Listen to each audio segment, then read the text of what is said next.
Nick Vince here. Welcome to the Chattering Hour, and we are delighted to have our special guest with us this week.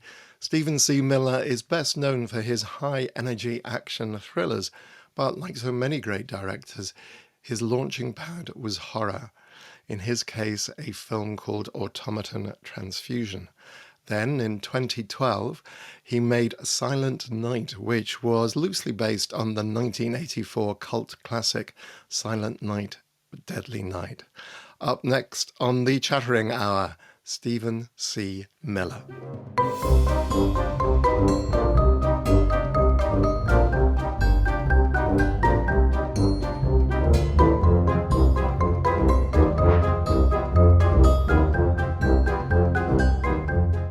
And we're back with our special guest, Stephen C. Miller.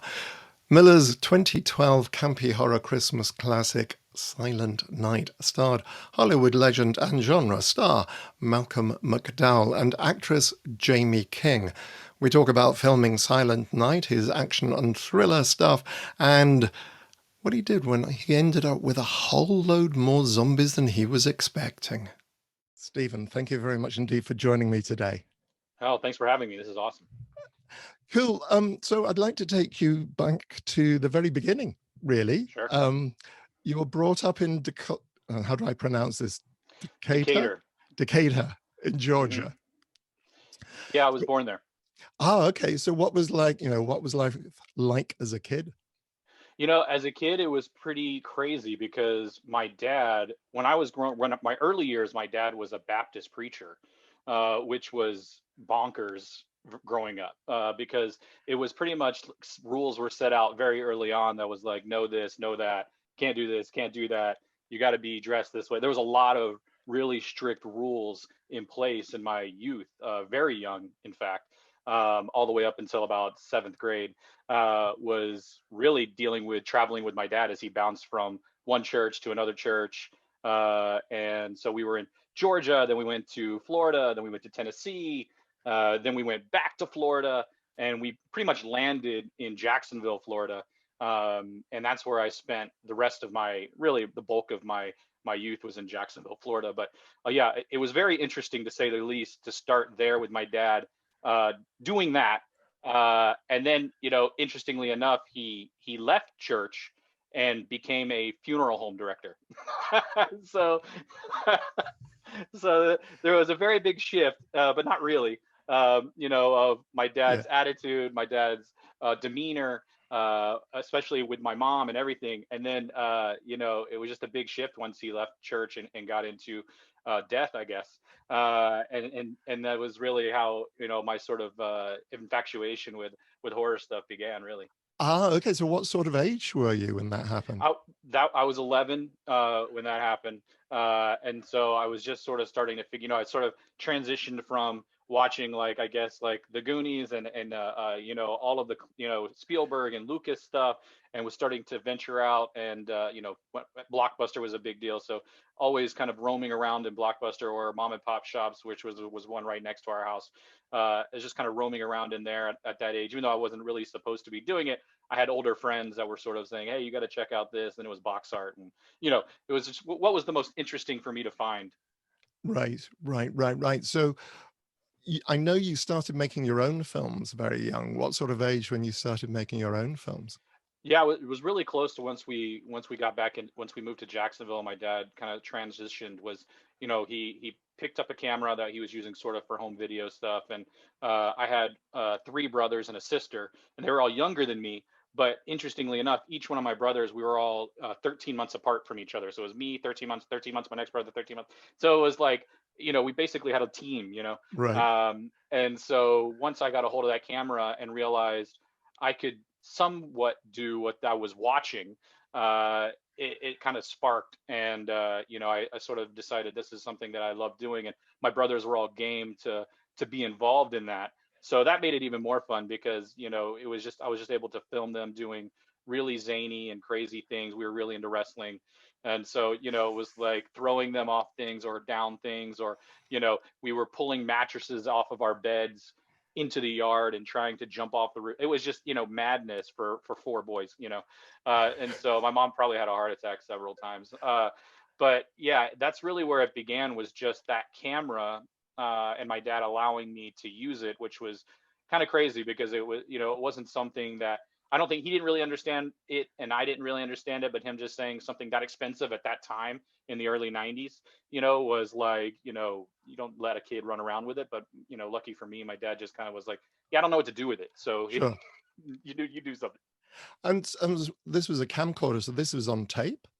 This is on tape. Yeah. So this was one of the ones that was on your shoulder and it was on tape. And so how I learned really early on, and really it's really where I learned a lot of my editing, was I would press record, film, stop it, and know right where I left off, and then change the camera angle, record. Even if it was in the middle of them talking, I would stop it and then say stop talking, and then we'd try to pick it up right there, and he'd pick up right where you left off talking. So the editing was happening button push by button push. So I was moving the camera as an edit. And so, because I didn't have a computer, so editing was impossible. So I was editing it via the record button. Wow. Wow. Do you still have some of the tapes? We do still have some of the tapes. There are insane. My brother likes to pull them up whenever we do holiday things. He likes to pull the really zany ones up. Yeah, they're crazy. And was it and was it always you behind the camera? Yeah, it was. I never really had an infatuation with in front of the camera. I mean, I did do a few things because I was just trying to understand placement. And if I was by myself, I would set the camera up and understand if I'm looking this way, and then I set the camera up, how else do I need to look, and trying to understand eye lines very early on, and trying to understand how, when a camera is set up, does that mean that I need to be on the right or the left side versus the right or the left side when the camera's somewhere else? So, I did a lot of that, and you can see a lot of, there's some tapes of that, of me just kind of looking into the camera, and then it's a cut, and then I'm looking away from the cam. Just really weird, odd things of me trying to emulate. There's even some video of me looking at it with, I think it was Star Wars in the background, and you can have it's paused, and I'm sort of trying to line myself up with how it's paused on Luke and how he's looking, and how does that framing work to this framing. And so I was doing a lot of just sort of, I guess, homework, Right. and early film school work, to try to understand what these shots were, and how they worked. Right, right. Because you went to Full Sail University to study film? Yes, I did. And what was that experience like? I had a blast. The first time I actually had to go to Full Sail twice. The first time I went, I couldn't halfway through, I couldn't afford it, and so I had to drop out, and go work. And that it took me about a year and a half to finish working, to be able to save up to get back to school. But while I was doing that, I was constantly doing music videos. I was doing a lot of skate videos. I was huge into the skate scene. So I was a lot of traveling right out of high school, 18 to 21. I was traveling all over the place doing skate videos, for a lot of the local skating guys, and then that's where you sort of hook up with bands. And then I was doing a ton of music videos, and really just sort of honing my shooting style and craft of shooting. And again, and that was around the first time I was able to buy a laptop. So that's when I was figuring out the editing process. And that's when I sort of was able to get back into Full Sail. And I chose Full Sail for a very distinct reason of gear. I didn't go for the film theory because, I'll be honest, I felt like I'd watched enough movies, and watched enough behind the scenes movies, because that's really what I watch. I would pop in the Blu-ray or DVD at that time, and VHS, and watch all behind the scenes, and really just listen to the filmmakers, commentary, whatnot. And so when it came to film school, my decision wasn't based on learning film theory. My film school decision was based on gear. Right, right. And what was the course? Funnily enough, I was talking to Darren Basman, who also Yeah. went to Full Sail as well, and he was Yep. describing how it was just very intense, 6 days a week. Was that your experience as well? 100%. It's a 24 hours a day school. So my experience was probably very similar. Darren graduated a few years before me. And so my experience with Darren, or with Full Sail, was very similar to Darren in the fact that I would have class at 1 in the afternoon, 4 in the afternoon, and then I have a class at 3 in the morning. And they called it real world education because they felt like, hey, film sets are never, 9 to 5. Film sets are at all hours of the day, and you have to adapt to being able to move and maneuver in all hours of the day, which I think is very smart because we all know that's how it is. Hmm. And so that is exactly how it was. It was 6 days a week. You were going to class. You would have your some kind of workshop class in the real early in the morning. So yeah, it was a lot of fun, intense. But what I found was when I visited there to go there was that the gear was so amazing, that everything that they had as far as dolly, crane, editing equipment, cameras, lenses, they had everything that I had ever seen being shot. When I would look at behind the scenes movies, like that were they had it all. They had the 35 millimeter cameras, they had the 16 millimeter cameras, they had all of that, and I could literally see the Airy or the Panavision on their labels and go, oh, that's what Spielberg was using when he shot ET. I could see that, and so that was really what drew me to the school, because it had the same equipment that I grew up looking at as what they were filming with. Right, right. And then fairly shortly after graduation, you moved to LA and made Automaton Transfusion. Is that right? Yeah, crazy enough, it was sort of like a all in one kind of deal. I was in film school. I met my friend Will Clevenger and Mark Thalman in film school, and we all decided, hey, we should make a movie. But we were graduating, and so we were trying to figure out where we were going to go. And I drove out to LA to meet my friend Will, who was already out there. And we were kind of working on really low budget movie sets and kind of seeing what these things for Asylum films, and we were kind of seeing what they were doing and how they were working. We felt like, man, we could do this. We just need to figure out how to do it. And so I called Full Sail and I said, look, I want to make a movie and I just graduated. I don't have the means to do it. Can you help? And to their credit, they said, look, we have a 9-day window coming up. It's the July 4th window, 9 days, students will be gone. You have 9 days. You can use all of our camera equipment, all of our gear, but you have 9 days, and that's all we can really do for you. And that was in, I believe, it was a month and a half from the time I got that phone call. And so I looked at my friend Will. We were in LA, and I said, "Dude, we need to bounce. We need to try to go. We have 9 days, and we have a month and a half to figure out how to make a movie in 9 days." So then we called my friend Mark Dahlman, who was in Ohio at the time, and he said, "All right, let's figure it out."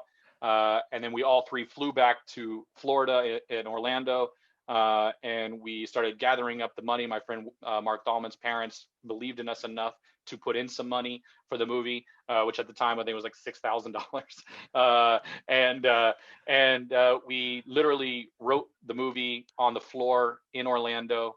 When we got back there, we wrote the movie, we casted the movie, and we set sail to shoot the movie within that month and a half.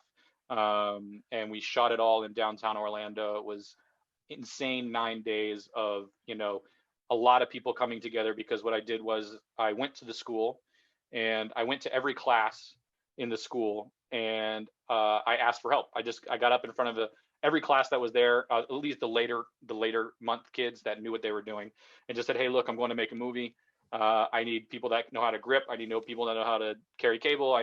We're all going to be students out here doing this. We're using the school's equipment and cables and stuff. So there was literally no one on the set that was under the age of 20, that was over the age of 23. It was just all film school kids trying to get it done. So it was really insane to see, it was like 200 or 300 people come out and help me make this movie, that they didn't have any reason to believe in or any reason to really want to do it, other than my excitement and saying, hey, I know I can do something with this. I promise it'll be cool and it'll be a fun experience. And, it really did. It turned out to be a lot of fun. Right. And it's a zombie movie. Yeah, it's a Was zombie film.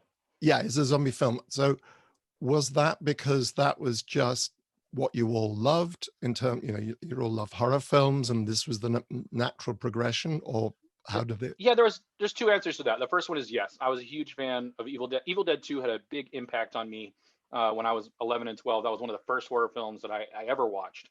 And then it sort of moved into then I was obsessed with, The Living Dead, and then trying to figure out all these other zombie Dead Alive. I was just really kind of engulfing myself into that culture. And of course, because my dad was doing funeral home things, I was even more engulfed in it, because I was like, well, we can use the funeral home to shoot this with my brothers. So there was a lot of that growing up. So it was a natural instinct for me to want to figure out how to make a zombie film. And then the second part of that is that when I looked at some of my favorite filmmakers and where they were in their career, they all started in horror.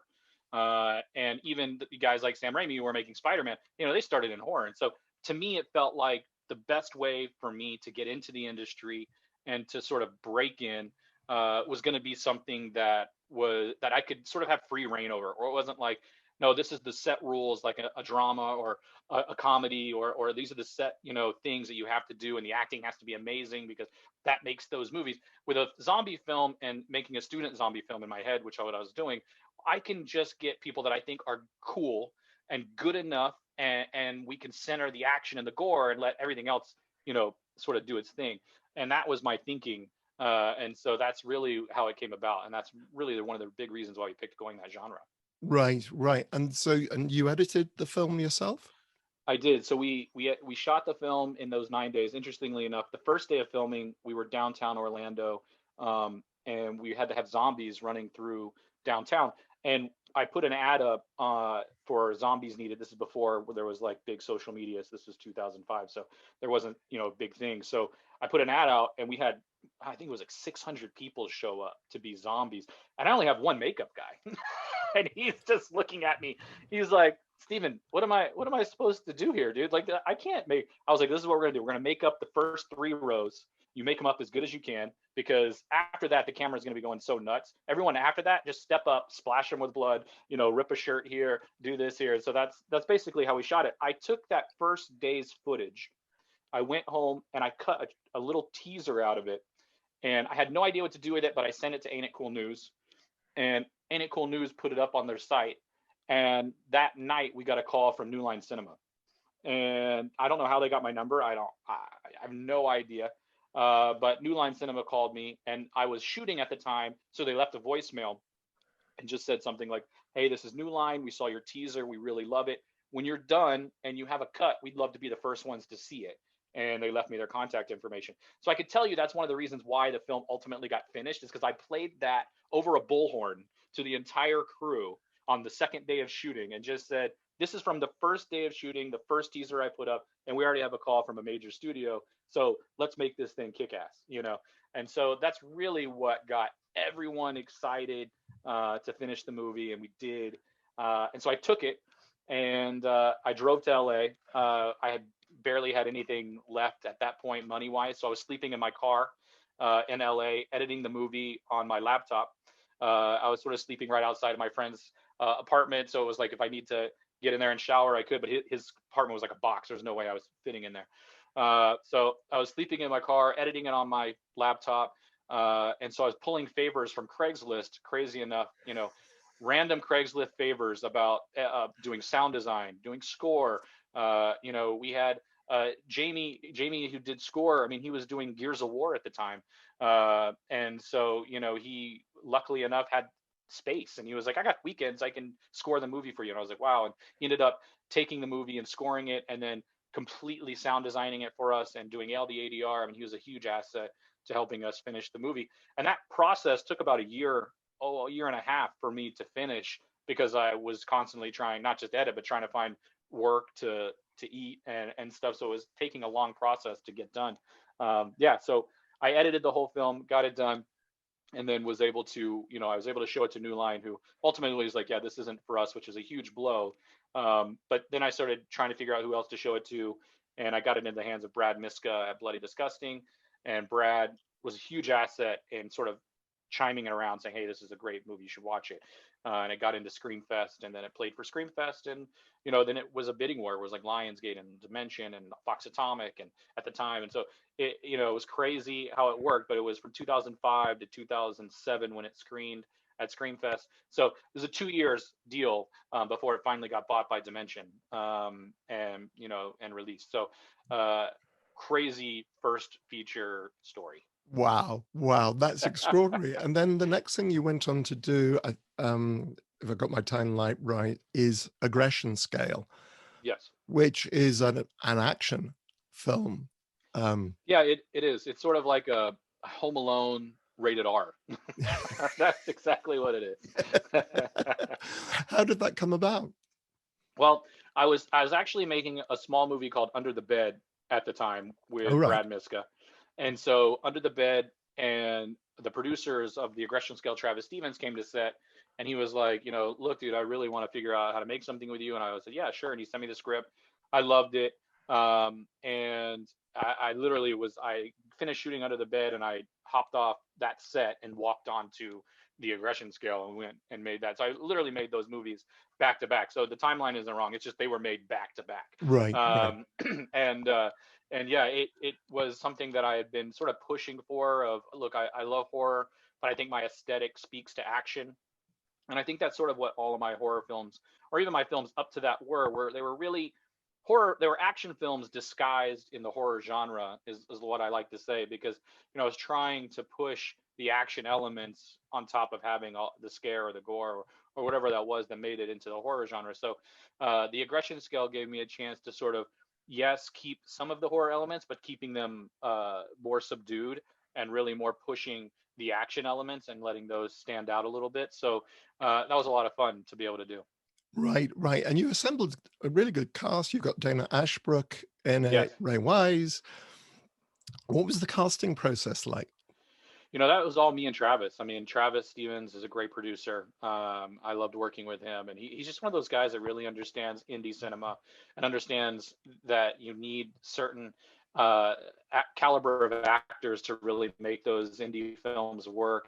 And when we were looking at Dana, and of course, Ray's a no-brainer. He's just amazing, and the fact that he even said yes was awesome. But I think it's because we also had Dana on board too, and Dana and Ray are obviously buddies and have worked together, and so once Dana said yes, it was kind of like a wave of everyone saying they wanted to do it, because Dana is just such a cool guy and everybody respects him. So, it was a lot of fun, and really, it wasn't about making them read or anything like that. We really just kind of went out to them saying, "Hey, this is yours. We think you'd be great for it." There's no reading when it comes to that. So, that process was really simple. I just kind of left it up to Travis to find guys that he felt were great, and he would bring those names to me, and I would say yes, and that's how it worked. Right, right. What was the toughest part about filming? I think the toughest part, I mean, we made the movie in 12 days. So I think that was the most insane part of it, was trying to, we were all over the place location wise. And so trying to, get a tense, taut action film with a kid, with kids, right? These, Fabi was older, she was older than 18, but, you know, we was just like trying to get all of this, and teachers, and, it's just 12 days is unreal for a movie that cost, I think it was like $100,000. So it was just a really difficult to try to maintain that pace. Wow. Wow. And I kind of guess this is one of the reasons why producers like you, if you can turn out to feature films in. Yeah, it's a curse. It's a blessing and a curse. It's like, yes, I want to work. I love working, but it also, it was really one of those things where producers are like, wait a minute, we don't have to spend the 25 days to get a movie that looks like this, or is got quality, a certain quality to it. So yeah, it was a blessing. It's a curse. It sort of got me in a situations a couple of times where people were like, well, we think you could make it in this amount of days, and you have to really fight. No, I'm telling you, I made this in that amount of time because there's not a bigger machine happening. You know what I mean? Like, once the movie gets bigger and there's a bigger machine, it's really tough to get people to move that quickly, and for an entire circus to move. Yeah. Like, when you're dealing with an indie film, it's like three guys in a van. It's not gigantic trucks everywhere. So it really is something that I did find to my strength. And I think it came kind of natural to me to shoot quickly. I think a lot of people say, well, what would you do if you had 35, 40 days to make a movie, which I've never had. I don't know if my pace would change. There would just be so much more footage. And that's just because I like to shoot fast. I don't like to sit. I'm not a guy that's sitting by a tent somewhere with Video Village. That's not me. I'm on the camera, next to the camera operator, next to whoever's right there, pulling focus. That's just me. I'm there in the moment. They, in fact, like on my most recent films, they actually made a device for me that is Bluetooth, that is a camera, like, is basically a screen that I can wear, that I could walk around with, because I like to be so close to everyone that I just needed to be able to look at it and be right there. So, but yeah, it is definitely played to my advantage a lot of the times, but it's also just in my DNA. I'm just very, I like that. Press the button, film it, Press the button, move. film it, Yeah, move. yeah, It's yeah, yeah. 100% it. That's brilliant. And then the kind of the next stage, and George Romero always said that the best directors have been editors. In fact, he was an editor before he He started was. directing. Do you prefer to edit your own films? I do. I find that I have a very distinct way that I like them to be put together. And I think that's because of how I shoot them. I shoot them so distinctly that when the editor comes in, there's not a lot of room for the editor to be creative because it's Right. shot so specifically. So a lot of editors have an issue with not being able to creatively create something. They're just sort of play by play book, oh, well, Steven wants this piece to fit here. That's how it's shot. There's no other way that piece can fit. And so I do prefer to edit. Of course, like, you have most producers and studios like to have an editor. And I think it's also cool that I get an editor who assembles the first piece of it for me, that gives me sort of a linear version of what I shot that I can see from A to B. And then I like to come in and really fine tune it. Right, right. So after that, you went on to do Silent Night. How did that come about? That one was a long process because I had originally been up for it very early on when the movie was over at Dimension. And so they had me reading and scripts for it. Jared Rivid at one point is a writer who had wrote an early draft for me. And so it went through various stages, and then it kind of just disappeared for a few years. And that's when I went to because that was happening right after I made Automaton, my first film. And then I sort of went into this bleak 2 or 3 year period where nothing was getting made because I was developing lots of things like Silent Night. I developed Motel Hell. I was developing all these things, and they kept falling through. So that's when I jumped back into making indie cinema, like Under the Bed and Aggression Scale. And while I Right. was making those, that's what sort of happens once you start putting yourself back out there and working. The universe has a way of sort of saying, coming back around. And I got a call from Darren Bousman, and Darren was saying, hey, look, I was going to go make this remake of Silent Night. I don't think I'm going to be able to do it. But I told the producers, you're great. And so then I talked to the producers, who was Richard Saperstein at the time. And Richard knew me from his days at Dimension. And so he basically said, we'd love to have you. And so that process really began with Darren. And Darren's been a big fan of mine, and we've been buddies for a long time. So he was someone that jumped in pretty early on and said, hey, look, Steven is the guy. If I can't do it, Steven's the guy that you should do. So funny enough how it comes back around. And then they were like, we should go make this movie. Right. And were you a fan of the original 1984 film?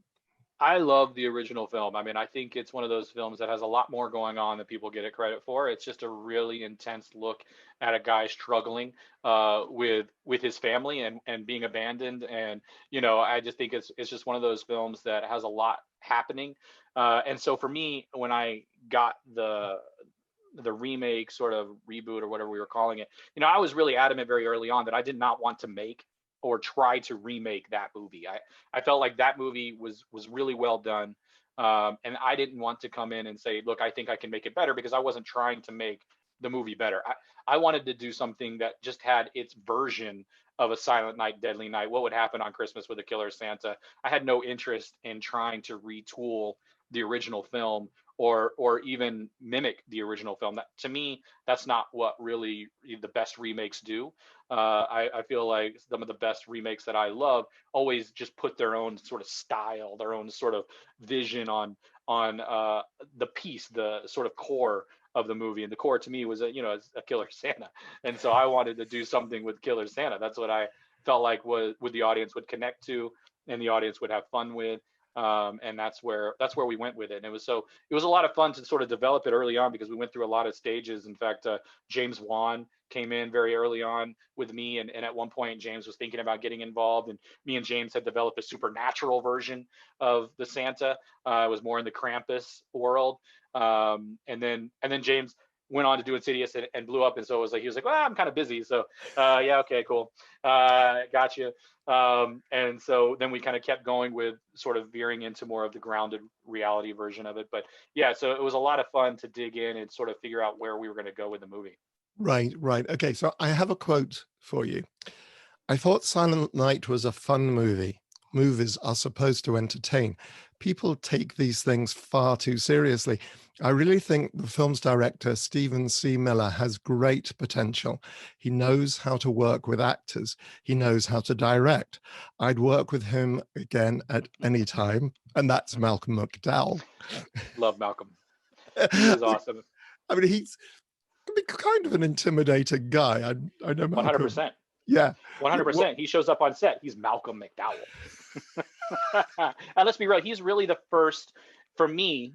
He was the first actor that I grew up um idolizing. For me, he was a guy that I really looked at as someone that could act, that he was an actor first. That's what he was. He does his craft really well. He knows it inside and out. He's worked with some of the biggest directors of all time. So for me, he was the first actor that I was really intimidated to sit down with and talk to, because I didn't want to blow it, because I had to get his approval first. So he definitely is intimidating, but then all of a sudden you realize he's amazing, and he is actually really sweet, and he's a filmmaker in his own right too. He understands that, and so I love that about him. Yeah, yeah, he's a very, very cool guy and has Very cool. wonderful stories as well. Yes. Um, so over the years, the film itself has kind of got kind of mixed reviews, but it's still, Sure. it's very popular. Do you take the reviews to heart? No, I think that's sort of like, for me, I learned very early on that my movies are very polar. And so I get that. And to be honest, I kind of like it. Like, I enjoy that, my movies aren't something for everybody, that my films they sort of have their own life to them, where it's like people love them and then they hate them. And then it's funny, people that hated them 5 years later, they love it. Uh, so I don't pay attention to reviews. I feel like if I did that, I'd be reading forever and I'd be down a rabbit hole of hating myself.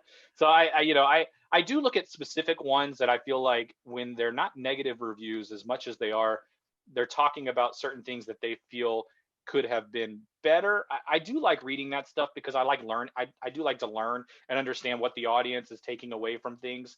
If they're not being mean, if it's just like, hey, I didn't follow this, or I didn't really get this, or I wish we could have done that, then I sort of take that and go, okay, you know what, I'm going to think about that the next time I'm filming. What did that audience member not realize or not get? I'm going to use that for the next movie, and make sure that I hone in on that, and really use that. So I do think it is important in some cases to learn from mistakes, and I don't think all my films are perfect. And I think I looked at my very early ones as sort of early film school, which is just learning and shooting and trying to do everything I possibly can to kind of hone whatever that style I was trying to figure out.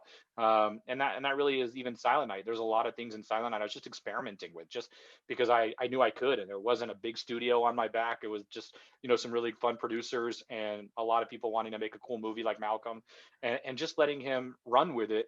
And that's sort of what we talked about very early on with Malcolm and Jamie. And I said that to Malcolm. I was like, Malcolm, I don't want you to take this movie like this is the most serious thing on the planet. Like, we need to understand, this is an 80s slasher film. That's what I'm going for. That's the tone here. I'm going to make it, it's going to feel serious in like the musical tones and things like that. But I want the acting to feel a little bigger. I want it to feel a little more like you're trying to make this in the B movie range. And so we took that to heart very early on, and he really had fun with it. And I told him, look, man, I'm going to try to give you a Western cue, and try to make it feel like, you're kind of like a gunslinger, and that's sort of like what we talked about very early on. And that's where we went. And so, I think for me, that is all experimenting. That's all me Right. just trying to find things. And those reviews point that out. That's great. They see it. And for the reviews that don't get it, that's okay. Because Yeah. they'll get it maybe eventually, and I'll hit them. That's funny. Guys that reviewed movies early on that they don't like are liking some of my newer stuff. So, to me, I'm fine with them finding things and bits and pieces they like about me. And if they don't, that's cool too. Right. Right. You mentioned Jamie King, Hmm. who you've worked more recently on. Forgive me. Escape Which Plan. film? Escape Plan was the last thing we did together. Right. Oh, yes, yes, with Sylvester Stallone. With Stallone. Yes. Now, tell me a little bit about that. Although we will need to go back and talk about Bruce Willis films as well. But tell me a little Yeah. bit about this guy, which I really enjoyed. I was Yeah. watching. It's Thank you. Yeah, Escape Plan is, man, that movie. Working. So I had done a few movies with Emmett Furla and Lionsgate, and so I sort of knew what their machine was. You coming into it, you know what you're getting yourself into, which is probably an under 20-day shoot, more in the 16 to 18-day range. And you're going to have Bruce or Sly or Nick for 1 to maybe 5 days if you're lucky. And so I had Sly for 3 days. And so you have to shoot everything with Sly in those 3 days, and you have to figure out how to shoot it, and then you have to understand how you shot it, and go back the rest of the movie and shoot where he was or around him or on his stunt double's back, or so you have to really understand the filmmaking, I guess, and editing when you're doing these movies, because it can be a real mind fuck. So it's kind of crazy. Wow, wow. So that's how you got to work with all these guys. Now, one of the things I wanted to ask you about was, and I'm thinking particularly of, and I just want to make sure. So we're talking about Escape Plan, which in a way to me felt like a kung fu movie. The Hmm. violence in it is very stylized. Whereas if you compare that with Line of Duty, to me, the violence there just feels clumsy and brutal, and these guys really don't know what they're doing. Right. Was that a very conscious decision when you looked at those two Yeah, projects? 100%. When I was looking at Escape Plan, I was looking at movies like Universal Soldier, or I was going back even further, and I was just really looking at old kung fu films that I love, and looking at how do I achieve that in this really technical world, and how do I achieve it in an amount of time. And to me, it made more sense to try to be as stylized as possible with Escape Plan, because I didn't have a lot of resources, and so I wanted to try to make the action feel more stylized than what the rest of the movie I had around me, and so to try to give it some kind of scope and some kind of feel. But I also just I really love prison films, and I was just trying to give it an aesthetic that was different than some of the prison films I'd seen. And then when it came to Line of Duty, I really took it as, well, we've seen the John Wicks. We've seen those films where everything is very precise. The fighting is very choreographed. And to me, this was about a police officer. And I don't know very many police officers that have been through much training other than just their law enforcement training. And they're not, equipped in Taekwondo or Kung Fu or whatever that is. Like, they're not equipped in any of these martial arts. And even with, our bad guy in Ben McKenzie, and he is just an ex Marine. Like, for me, I felt like he's also got a very specific set of skills that he knows. So I really didn't want to bring in like a crazy aspect of the film that didn't make sense to me. It was very grounded. What would happen if these two guys just slammed into each other and started wrestling around? That is what I wanted to see, and that was even in the fight choreography with the fight choreographers and the stunt choreographers. Very early on, they wanted to go with the John Woo. We're going to have him do this and that, and me and Aaron quickly shut that down, and we said, no, no, no, let Aaron and this guy just go at it. I don't want to choreograph it. I want it to feel like it's happening in real time. And so there were some things they had to choreograph, of course, like how he's going to grapple or move, but a lot of it was based on grappling. A lot of it was just handheld grappling and biting and tussling and pulling and biting. And if that was going to happen, I felt like that is exactly what would happen in real life. And so for me, it was just about capturing that realness, and that's what we did even with the camera setups. Was we would just kind of place the cameras in space and let them go, and I would tell my camera operators, we're just going to capture what's happening, and that's how we did it. Did you have more than one camera operator in that case? We had two. So most of my films run two cameras at all times. That's how we're able to get a lot of the things so quickly. But I'm not a fan of more than that. I really don't like extraneous amounts of cameras, because then I feel like I've got to maneuver the scenes around that camera that's up in the sky, Mm. and I don't want to be able to do that. I want to be able to have the two cameras that I have capture mainly everything I need. And then if I have to go to another camera, we cut and we go to another camera, and it's just one camera with a crane or whatever that is. But for the most part, I'm very handheld. I like to be in the action. I like to be in the mix, and I like the cameras to feel like they're in that.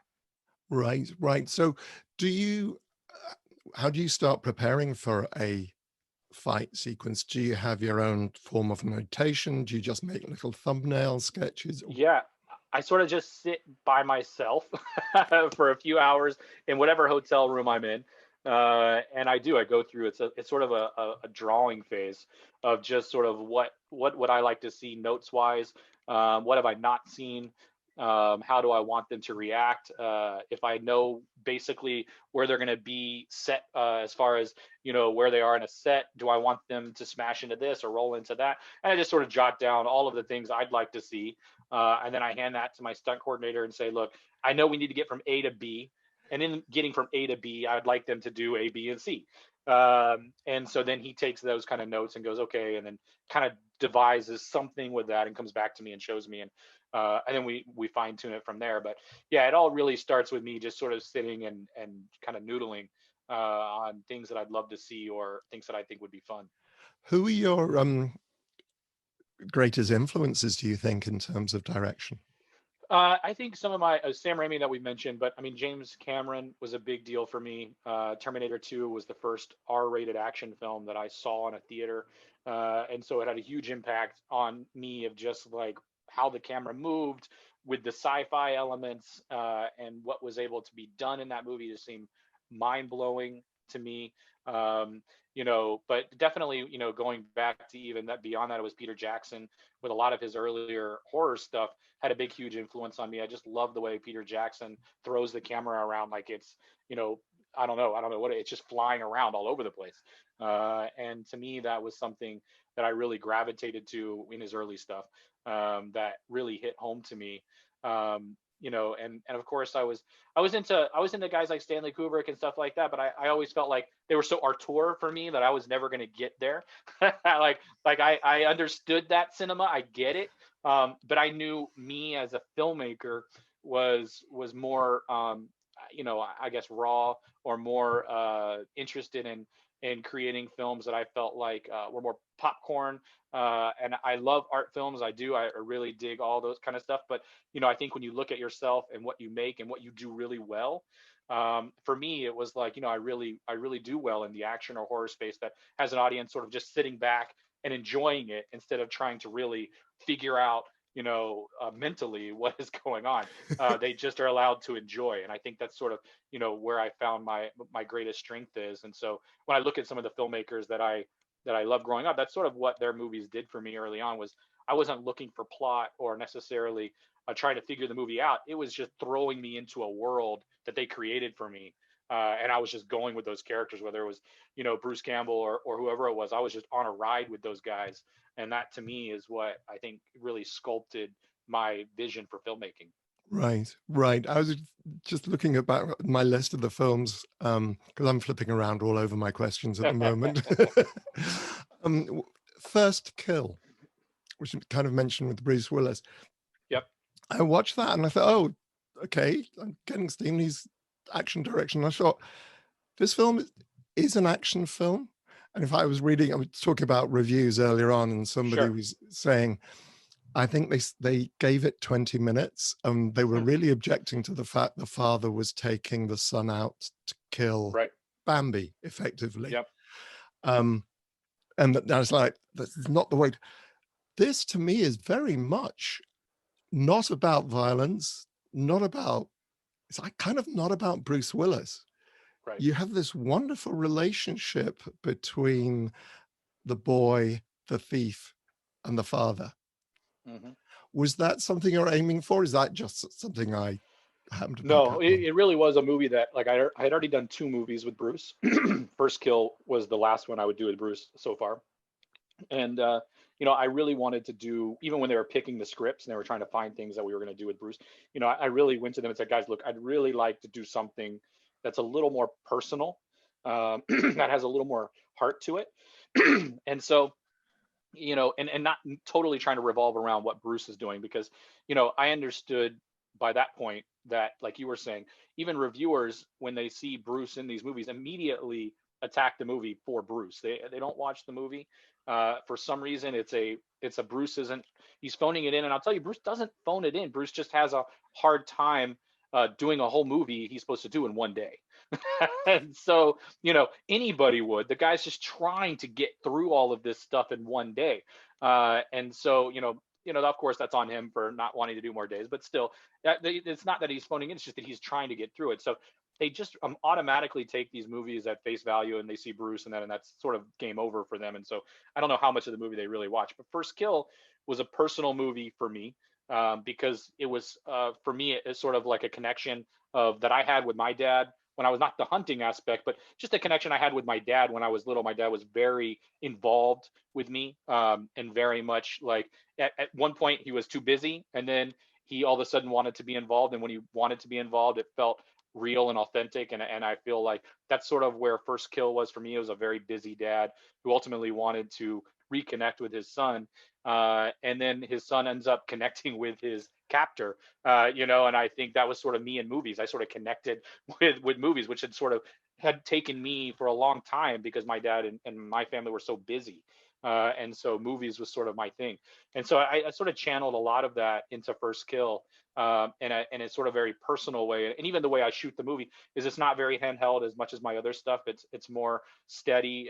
It's more distinct and decisive camera movements. And I try to stay on shots a lot longer with the actors, and really let them do their thing in the scenes. So it was a very personal departure for me. And so, it is a little like, people just didn't get it. And I don't know how much they watched and didn't understand what it was. But yes, I mean, to your point, there was a lot of that going on. Right. I loved it. Thank you. Yeah, I just kind of think, go back and watch the film. Get Yeah. I past. think if you get past Bruce, which is hard to do, I understand. But if you get past Bruce doing what Bruce is doing, and a lot of times, to be honest, in First Kill, Bruce is doing the best acting he's done in any of my movies, is in First Kill. Like, and so it's just really hard. And I love Bruce. It's just very difficult to try to pull everything you need to pull out of the guy when you can only do one or two takes, and you got to move on. Like, that's all you have. There's no time for me to sit and talk to Bruce and be like, Bruce, this is where we're at, dude. We need to go from here to here tomorrow. No, there's none of that. It's, Bruce, I just need you to get the line out, dude. I've got to keep moving, because Bruce also likes to tinker. He likes to just throw things out and be spontaneous. And you're like, no, Bruce, we can't be spontaneous, bro. I need you to stick to that, and we got to keep going. So, yeah, very interesting. Yeah, I was going to say, I really would love to see, have the chance to work with him properly, because watching other films that he's done, it's not like he can't act, and he No, can he actually can act. deliver. Yeah, he can. And we've talked about it several times about, like, when do we get to do something where we have time to do it? But I throw that on him. I'm like, Bruce, dude, all you have to do is say, I'm Bruce Willis. Give me 10 days to make this movie. Like, he can do that. So, I throw that on him a lot. So, Right. we'll see, we'll see when he wants to do that. I'm open to do that. But, to be honest, I always had pleasant experiences with Bruce. I know there's been lots of people that say they don't have pleasant experiences with Bruce, but me and Bruce clicked. We had a lot of fun together.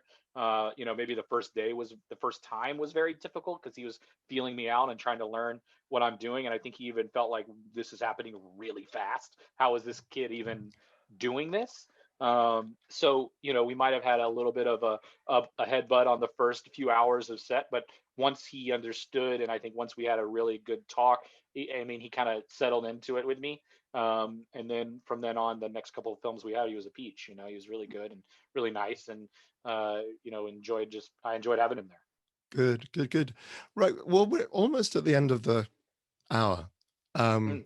And before we move on to the luggage in the crypt, which now feels terribly relevant, considering your father's Yes. thing. Have you got anything else lined up? Anything coming up in 2021 or?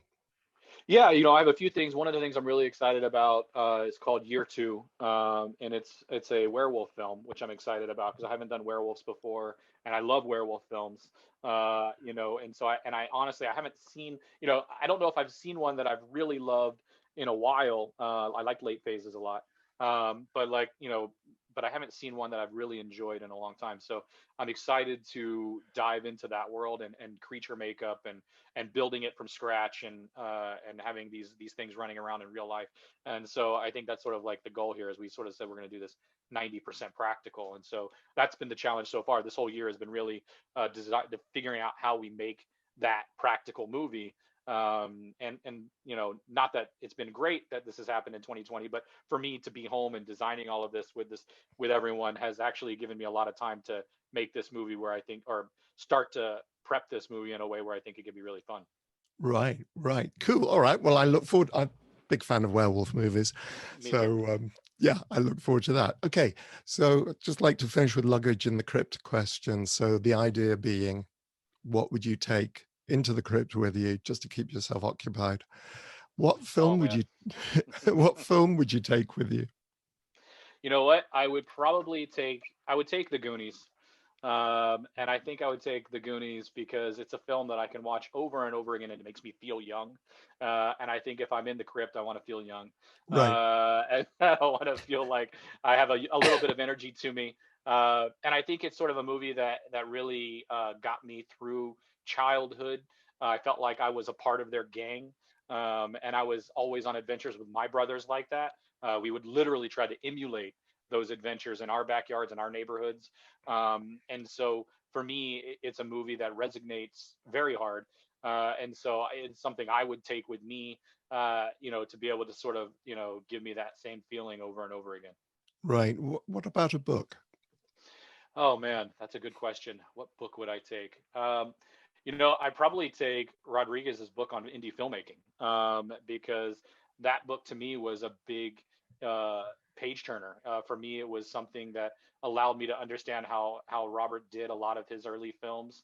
You know, and it helped me be who I am as a filmmaker. And I, to be honest, I can read that over and over again as far as finding new things here and there, and how to make indie films, and how to do guerrilla cinema. And I even take that into my studio films. So that is definitely something I would take with me. Yeah, it's really, I mean, I remember the opening of the book and meeting with Lloyd Kaufman and Yes. Yep. Kaufman explaining to him why he couldn't sell the movie. It's, you know, it's It's not going to great. make any money. I just Yep, you're thought, right. yeah. That's exactly right. What about an album? Oh, let's see. For me, an album I would probably take. You know, look, I'm an indie kind of music guy. There's a band called the Get Up Kids, which some people might know, some people might not know, but it was influential for me in my teen years. Besides Nirvana, which is maybe like an obvious choice, so I'm gonna go with someone that like people might not know, which is the Get Up Kids, and it's called 4 Minute Mile, and it's a very very intimate sort of album for the band, and it is something that I really love. Right, right. And what about a favorite food or beverage? Ooh man, I'm gonna have to go with a hamburger. I'm a burger guy. I know it's like I can't help it. It's just my wife says it's gonna kill me. I know, but we've tried to transition into the Beyond Burgers, Right. you know, and that kind of a thing. But for me, and it's funny, my grandmother, her mom passed away when she was 101, and her mom had a hamburger and a Coke every day. I don't know, for almost her whole life, and she lived to be 101. So I'm just sort of following that strategy of, you know, I'm gonna have a hamburger, maybe not every day, my wife wouldn't let me, but you know, it's definitely a food that I enjoy. Right. Okay. So crucial questions then, with pickles, without pickles? I'm a pickle guy. I'm a pickle guy, and it's kind of the basic. It's like pickles, mayonnaise, and mustard. I mean, ketchup and mustard and pickles. That's I love that's the if I can do the grilled onions, great. But really, it's like the all American, I guess, classic burger. Right. So with the you know, the sort of soft white bap. Yep, that's it. I'm Cool. simple. Over here, they insist on serving them with brioche, and I just think No. it's just wrong, wrong Yeah, on every level. just give it to me normal. Yeah, That's all I it's want. just wrong on every level as far as I'm concerned. Oh man, that's awesome. What about a piece of visual art, a poster, a painting? Oh, I think the let's think. Let me think of a piece of art that I love. You know, one of the pieces that I love. I think I have it in here. What else not hanging up right now? But is I have a Fight Club. I love the Fight Club poster, and I think that Fight Club poster is impactful for me because it just sort of gives me the idea that I can take on the world, and that's sort of what Fight Club meant to me was that you know, these ragtag group of guys just sort of taking on the establishment. So I think I would take something like that into the grave because I got to fight whatever's going on down there. Yep, yep, that makes. And this is the one where he's got the Yeah, holding his hand. with Yes, the soap. yes, the sound is like, It's classic. it's absolutely brilliant. What about a luxury? A luxury. Hmm. What would be considered a luxury? What would that be Anything, considered? well, trying to think in terms of something, a comfort that Yeah, you wouldn't do without. I mean, we've covered, as somebody's pointed out on a previous one, everything I ask is a luxury in some sense. yeah. Um, but just something, Oh man, something that I would take with me that's a luxury. That is a good one. I probably take my daughter. Consistently carries around. Still, she's 10, but she keeps it in her room, which is a teddy bear that I got her when she was first born. So I think I would take that. I would try to squeeze that out of her hands. Because to me that's comforting. There's a lot of times that I go on the road and I have to shoot without them, and she consistently puts that in my suitcase. And so when I get there, that's there. So I think that she's thinking of me that way. So I think that's something that I would definitely take with me. that that seems like the most perfect of answers. Yeah. Stephen, thank you so very much for joining me today. This has been fun. Oh, I've had a blast. I really appreciate it. Thanks for having me. That's my pleasure. Thanks again to Stephen C. Miller. What a lovely and talented man he is.